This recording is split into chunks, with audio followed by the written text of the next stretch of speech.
अच्छा जी, सवाल ये है कि एक इंसान इकरारनामे पर कोई रकबा ख़रीदता है, यानी आप ऐसे कर लें कि 10 मरले का प्लाट ख़रीदा है 50 लाख रुपए का, 25 लाख रुपया दे दिया है और बाकी 25 लाख का 6 माह 9 माह 1 साल जो भी है वो टाइम तय हो गया है, कब्ज़ा ले लिया है और ये तय हुआ है कि भाई बाकी जो है जो मुआहदे में लिखा है करारनामे में फ़लाँ तारीख को मैं बाकी के पैसे अदा करूँगा।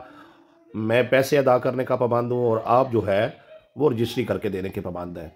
तो जैसे ही अगर 6 माह टाइम है, 5 माह गुजरते हैं, तो जो बंदा जिसने प्लाट सेल कर दिया हुआ है और आधी पेमेंट भी ले ली हुई है, तो वो ख़रीदार को कहे कि भाई बात ये है कि प्लाट का रेट अब बहुत ज़्यादा हो चुका है, या तो मुझे और पैसे दो या फिर जो आपने पैसे दिए हैं वो वापस ले लो।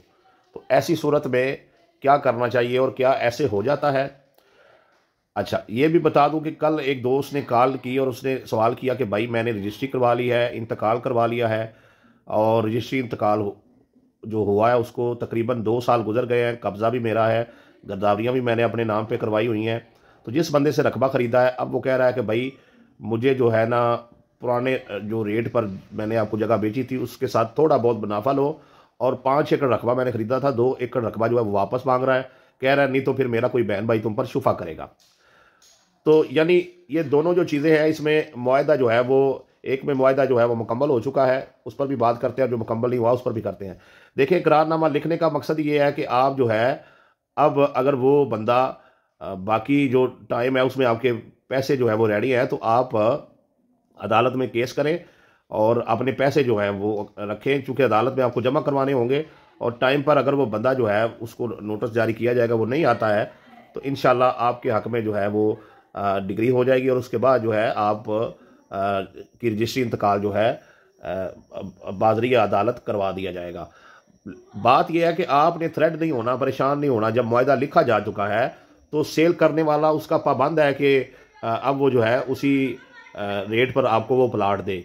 कभी कभार ऐसा भी होता है कि प्रॉपर्टी का रेट बड़ा चल रहा होता है, यकदम से जैसे हमारे मुल्क की हालात है 2-4 माह साल के लिए डाउन हो जाती है, तो क्या प्रॉपर्टी का रेट डाउन हो जाने पर को बंदा जो है वो रेट कम कर देता है? नहीं, जो तय हुआ है वो वही लेता है। तो अगर दफ़ा हुआ है तो वो ख़रीदार का है।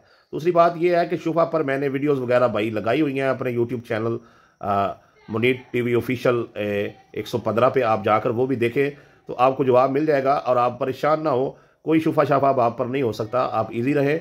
वो आपको ब्लैकमेल कर रहा है। और प्रॉपर्टी के जो भी मालकान हैं उनसे मैं ये कहूँगा, अगर आपके कागजात वगैरह क्लियर हैं, आपकी रजिस्ट्री इंतकाल सारे मामला क्लियर हैं, कब्जा आपके पास है, तो कभी किसी से ब्लैकमेल नहीं होना।